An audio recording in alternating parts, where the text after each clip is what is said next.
Morning, my self doctor Renu Rastogi. मैं आपको BSc first year chemistry का थर्ड पेपर फिजिकल केमिस्ट्री पढ़ाऊंगी। इसमें हम सबसे पहले लेते हैं सॉलिड स्टेट। जैसा हम सभी जानते हैं कि मैटर 3 स्टेट में एग्जिस्ट करता है। First solid, second liquid, third gaseous state. इसमें से सॉलिड स्टेट मैटर की वो फॉर्म है जिसमें rigidity, compact, fix shape and fix volume होता है। इस तरह के सॉलिड्स जिन पार्टिकल्स से मिलकर बनते हैं वो मॉलिक्यूल्स, आयंस, एटम्स कुछ भी हो सकते हैं। उनके बीच लगने वाला फोर्स ऑफ अट्रैक्शन बहुत स्ट्रॉन्ग होता है, जिसकी वजह से वो कॉम्पैक्ट और रिजिड होते हैं। सॉलिड्स बेसिकली 2 टाइप्स के होते हैं। First is crystalline solid.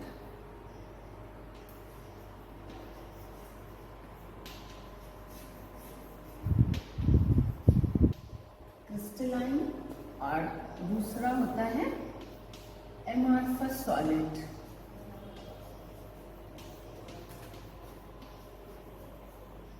Amorphous solid, crystalline solids वो सॉलिड्स जिसमें कि जो मॉलिक्यूल्स जिनसे मिलकर वो पार्टिकल्स ये सॉलिड बनते हैं, वो पार्टिकल्स, एटम्स, आयंस, मॉलिक्यूल्स कुछ भी हो सकते हैं, वो एक डेफिनेट ज्योमेट्रिकल पैटर्न में अरेंज्ड होते हैं। मीन्स उनका जो अरेंजमेंट है पार्टिकल्स का वो एक डेफिनेट ज्योमेट्रिकल पैटर्न में होता है।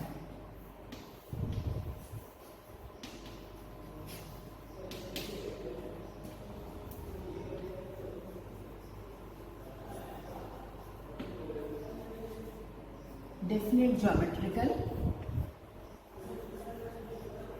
pattern in long range। पूरा का पूरा सॉलिड डेफिनेट ज्योमेट्रिकल पैटर्न में पार्टिकल्स अरेंज्ड होते हैं। नेक्स्ट है शार्प मेल्टिंग पॉइंट।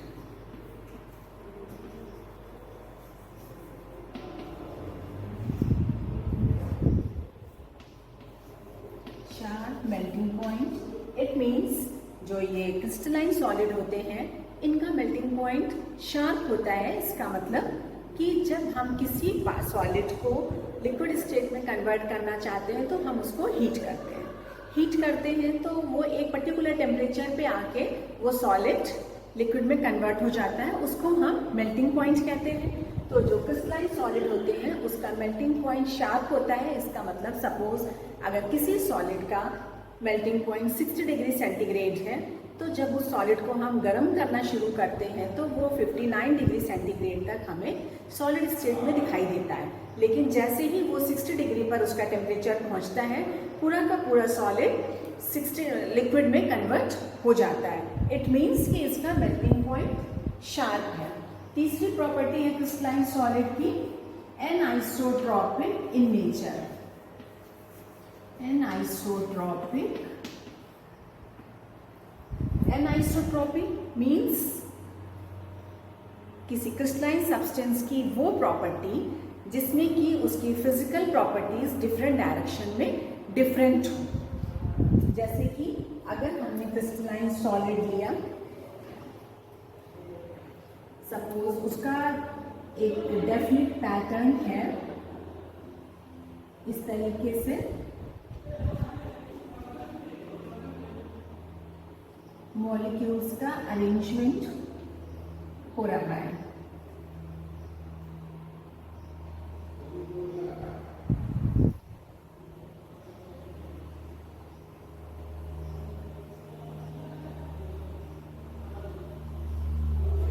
ये डिफरेंट कलर से आपको दिखाई दे रहे होंगे। तो डिफरेंट मॉलिक्यूल्स को शो करने के लिए डिफरेंट कलर्स का हम इस्तेमाल कर रहे हैं।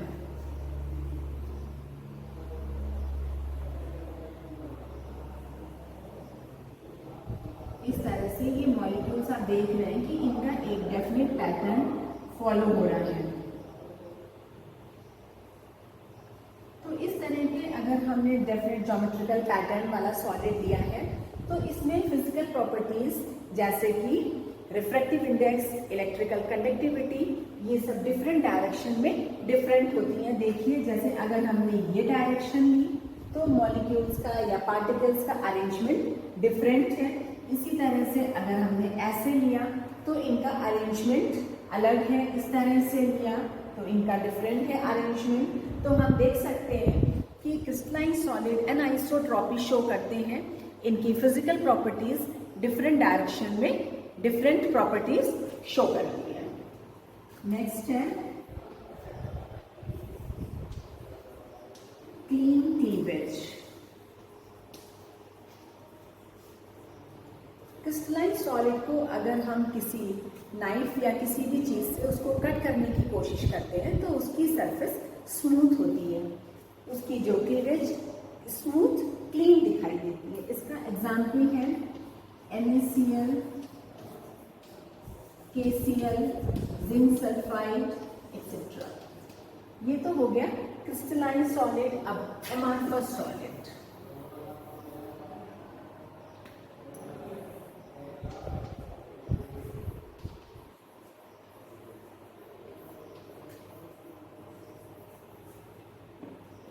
एमॉर्फस सॉलिड, इस तरह के सॉलिड्स को हम pseudo solid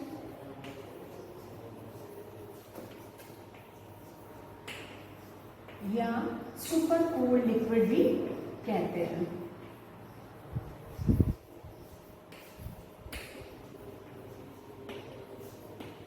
amorphous solids, crystalline solid को हम ट्रू सॉलिड भी कहते हैं, ये ट्रू सॉलिड्स भी कहलाते हैं। एमॉर्फस सॉलिड को हम स्यूडो सॉलिड या सुपर कूल्ड लिक्विड कहते हैं। फर्स्ट इनका है, इनका जो पैटर्न होता है, जिस पैटर्न में ये मॉलिक्यूल्स एटम्स अरेंज होते हैं, ये किसी डेफिनेट पैटर्न में अरेंज नहीं होते हैं, ये रैंडमली अरेंज होते हैं।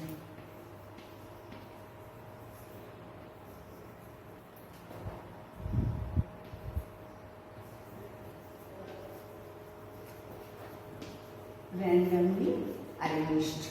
Melting point in range. Melting point in range होता है, it means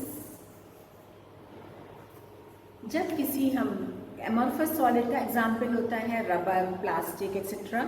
अगर किसी प्लास्टिक को हम गर्म करते हैं तो वो एकदम से लिक्विड में कन्वर्ट नहीं होती है। जब किसी प्लास्टिक को आप गर्म करते हैं तो आप देखते हैं कि वो पहले सॉफ्ट होती है, उसके बाद वो लिक्विड में कन्वर्ट होती है और इस पूरे प्रोसेस में टेम्परेचर इंक्रीज करता रहता है। इसका मतलब इनका मेल्टिंग पॉइंट एक रेंज में होता है, किसी पर्टिकुलर टेम्परेचर पे, किसी पर्टिकुलर पॉइंट पे ये मेल्ट नहीं होते।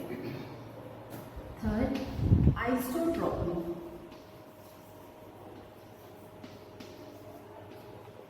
एमॉर्फस सॉलिड आइसोट्रॉपी शो करते हैं, मीन्स इनका जो अरेंजमेंट है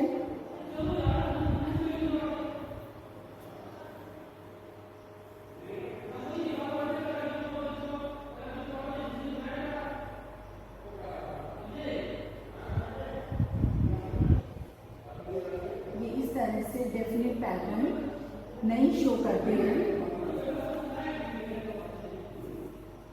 ये इनडेफिनेट पैटर्न शो करते हैं।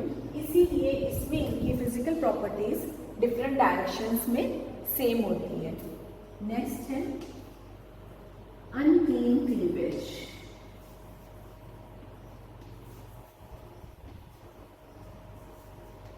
जब किसी एमॉर्फस सॉलिड को हम किसी नाइफ से कट करने की कोशिश करते हैं तो उसकी सरफेस स्मूथ ना होके रफ होती है। जैसे कि आपने देखा होगा किसी रबर को या हम प्लास्टिक को काटने की कोशिश करते हैं तो उसकी सरफेस हमें स्मूथ नहीं मिलती है, एक रफ सरफेस मिलती है। इसका example plastic, rubber,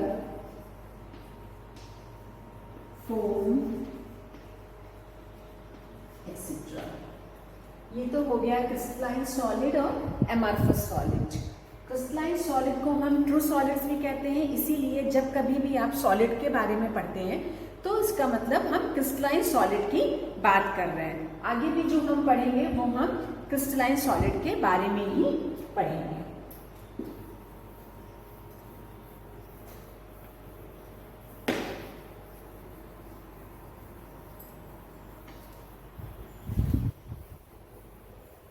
crystalline solid की स्टडी करने के लिए साइंस की जो ब्रांच होती है उसको हम कहते हैं crystallography.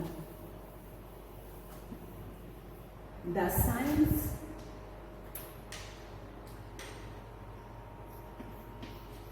the branch of science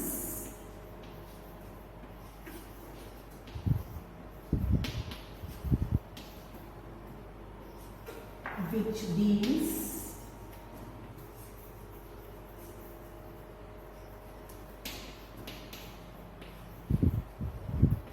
with the study of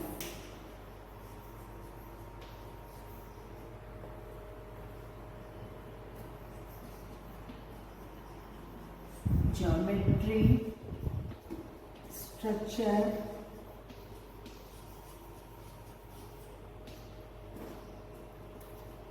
and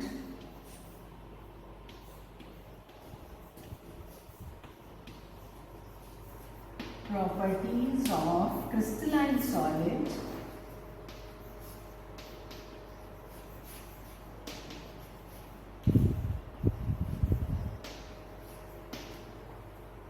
is known as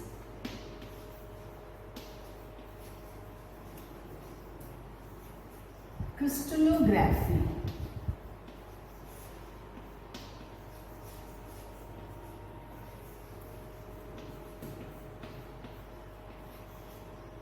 Is known as crystallography. ये जो स्टडी है ये 3 फंडामेंटल लॉज पे बेस्ड है। फर्स्ट लॉ है the law of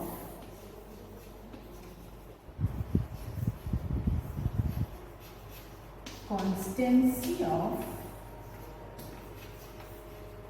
interfacial angle.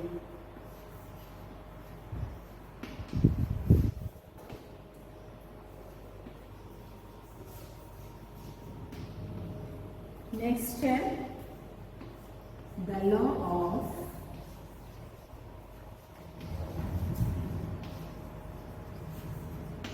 rational indices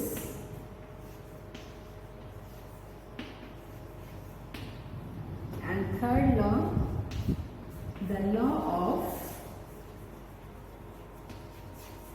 symmetry.